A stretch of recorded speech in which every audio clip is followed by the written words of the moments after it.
Hey everyone, it's Ryan here. So this video, it comes a few days after the final of the UEFA Euro 2020, though obviously it's 2021, they had to delay it last year because of COVID.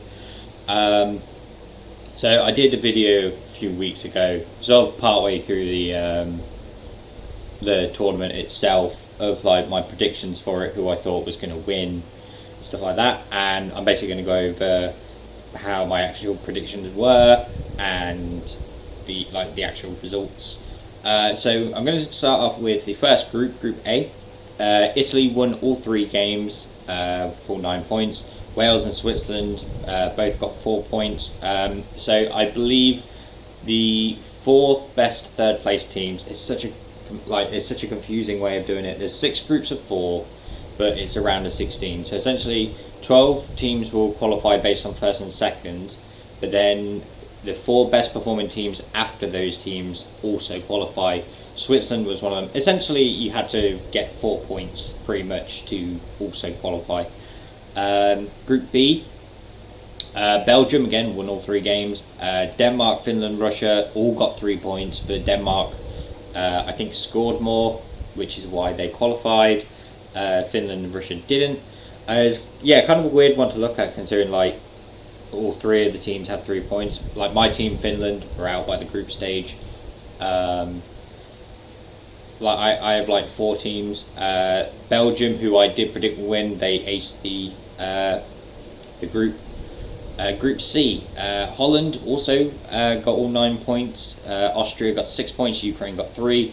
They qualified based on performance, although they got 3 points. Like I said, it's a really convoluted and confusing thing they've done. North Macedonia losing all 3 games, so having 0 points. Group D, England topped it with 7 points, 1-2, drew 1.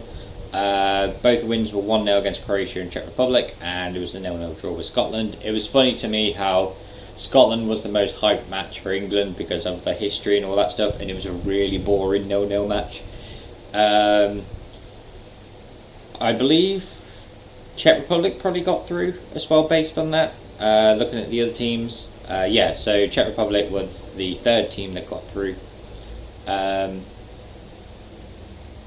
We got Group E, Sweden topping that one with 7 points. Spain got 5. Kind of amazed with how far they got, considering they only got 5 points. Slovakia 3 points, Poland only 1.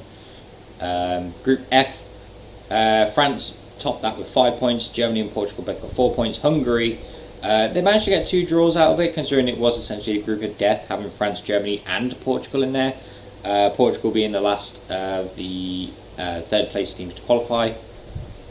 We're going to go into the other standings once I can actually get it up properly. Just give me 1 second. So, we're going to go into the round of 16.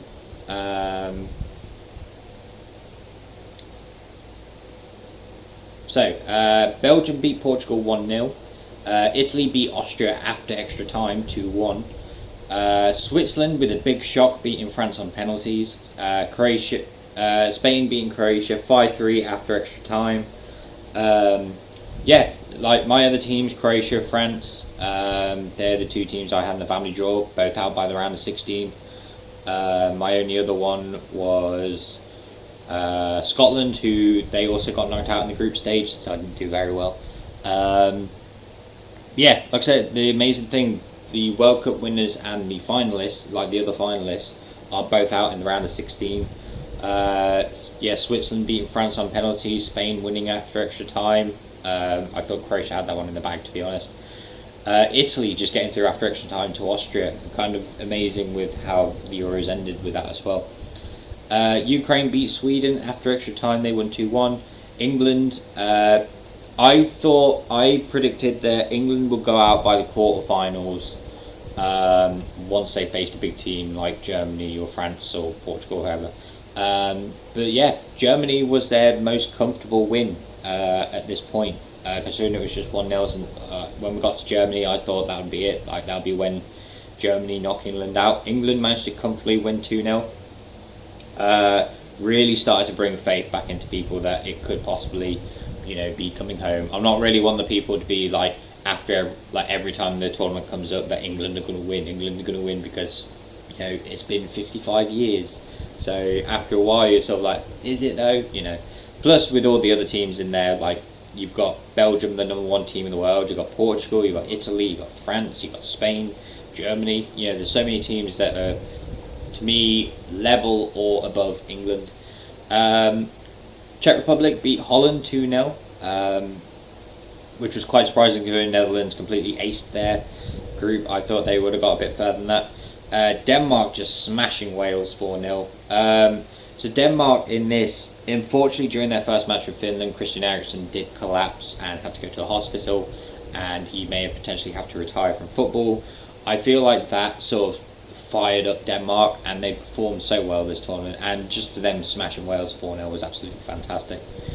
Into the quarterfinals, Italy beat Belgium 2-1, Spain beat Switzerland on penalties, England comfortably beat Ukraine 4-0. I think with that one, that was sort of like we know we're getting to the semi-finals. Like Ukraine, they have like one or two decent players, but not like a full squad of them. Denmark beating Czech Republic 2-1, so they got to the semi-finals. So in the semi-finals as well, Italy beat Spain on penalties. Like Italy went ahead, Spain managed to equalise, and then nothing's going there. Jorginho with his standard penalty. The thing that made me laugh about afterwards is people were going to try and nominate it for like the Ballon d'Or or whatever for like the best, or like the Puskas Award, whatever, for the best goal. It's a penalty. Like Schick, to me, had the best goal of the tournament. I think a lot of people agree with that one. Not some penalty shootout winning, the hop, skip, jump that he always does.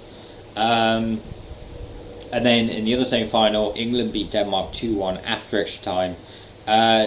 To me, the second best goal of the tournament came from Denmark. They had an amazing free kick, went over the top, dipped down into the top.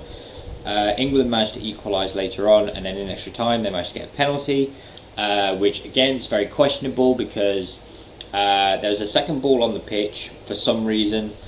Sterling gets knocked down by two people, but it's a very light penalty. I feel like it was sort of the referee making up for a previous mistake when Kane should have got a penalty earlier on but didn't. So I feel like that's what it was. They even had a VAR check and said it was fine. I think it's just for the fact that two people sort of collided into him at once. Schmeichel saves the penalty, but Kane gets the rebound and scores. It then appears afterwards that someone, like a fan, was shining like a green laser pointer in Schmeichel's eyes. Like the thing is, he still saved the ball, he just didn't hold it. But again, there's a couple of instances, especially with these past few games, where England fans are ruining the whole, not like the fandom thing, but it's like there's a select group of England fans which are becoming a problem, and then that's translated to all football fans are like this. This being one of them.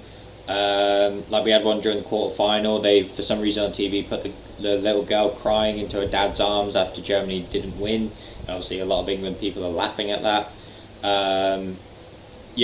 Like there wasn't really anything in the Ukraine one because I feel like that was a breeze. The Denmark one with a couple of things.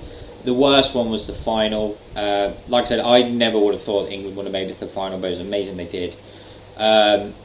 Before the game, England fans, for some reason, I don't get what the benefit is, they decide to storm into Wembley early.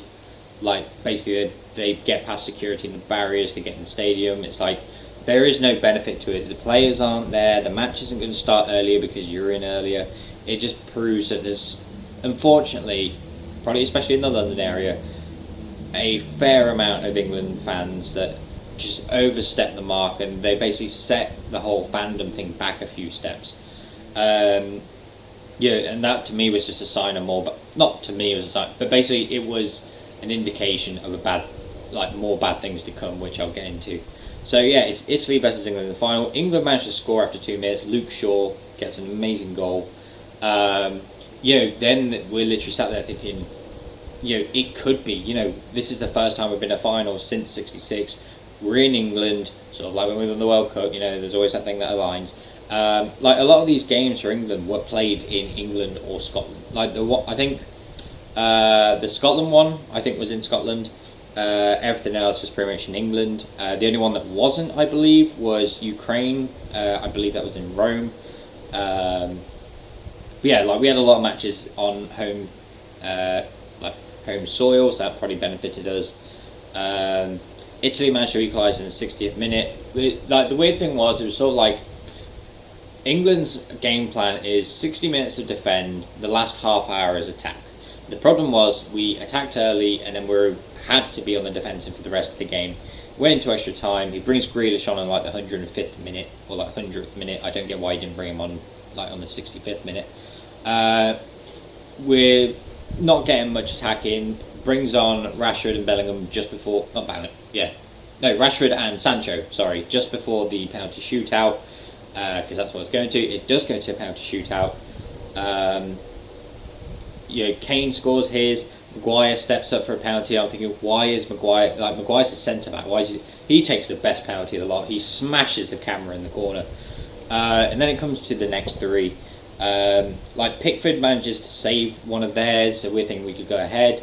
Rashford hits the post. Unfortunately, he does his little slow step, sort of like not like Pogba levels, but it's sort of slow, and then he goes to kick it. The problem is, I've seen him do that a couple of times at Manchester United already. That's probably why Bruno Fernandes takes penalties now. Italy then score their next one. Sancho then gets his save by Donnarumma. Donnarumma also won Player of the Tournament, and fair play to him because he, had his heroics during the matches, especially during penalty shootouts. He saved quite a few of them. Jorginho then steps up, and we're thinking Jorginho's going to score his. He's going to do his hop, skip, and jump and score. Pickford manages to save that, like smacks it onto the post. It comes down to Bukayo Saka, the 19-year-old Arsenal player, and unfortunately his penalty is also saved by Donnarumma. The thing that's really annoying about not the fact that it was Saka that took it over like Sterling or Grealish. Sterling has a lot more experience with taking penalties. Saka doesn't take penalties for Arsenal. Sterling's took a handful of penalties for Man City.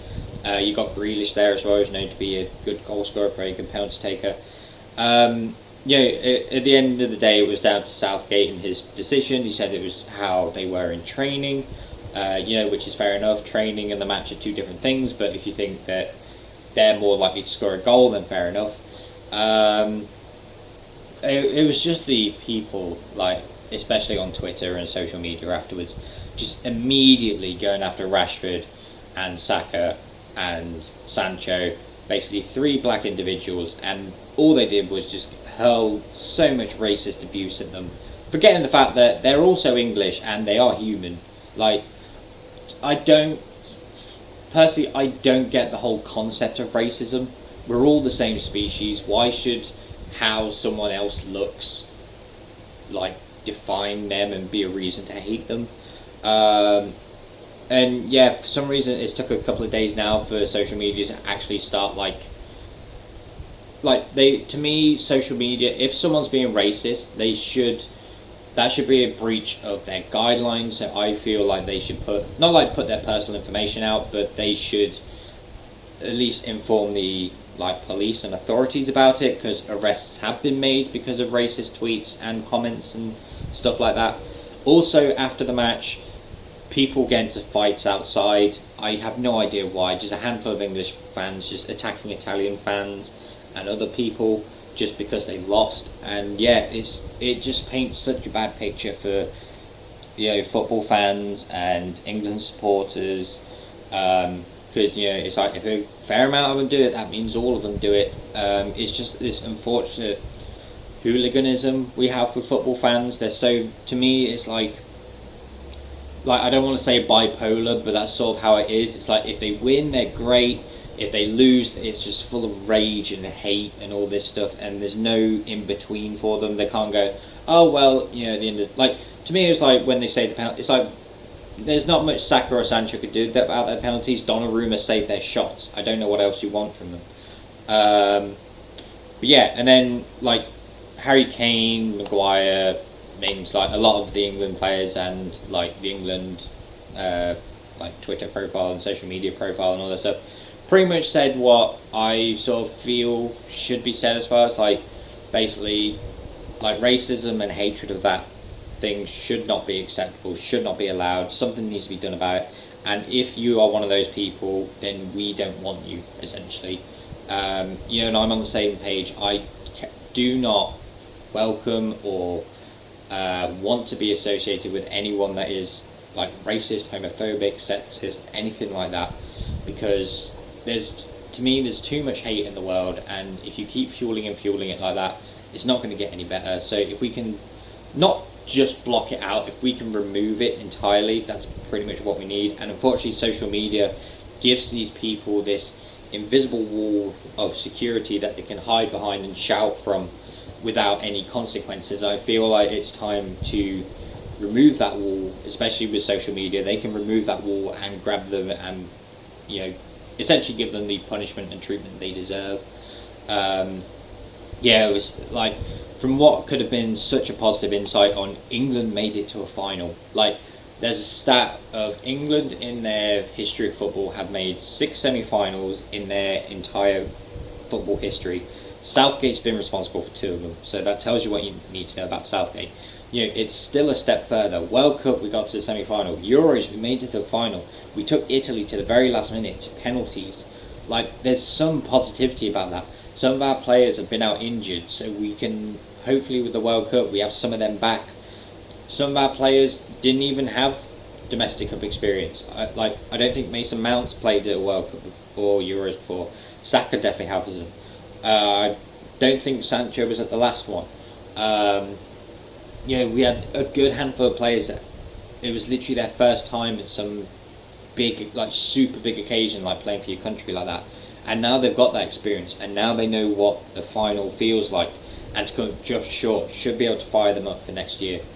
It was just a really dark and sad note to leave on. Like, Marcus Rashford has a mural in Manchester that was vandalised by someone, and just the amount of love and like people covering it up with like little like notes of positivity and love and appreciation for Rashford, Sancho and Saka. It's so amazing to see that, essentially what's been the topic for all of the Euros, and is now an even bigger statement, is hate won't win.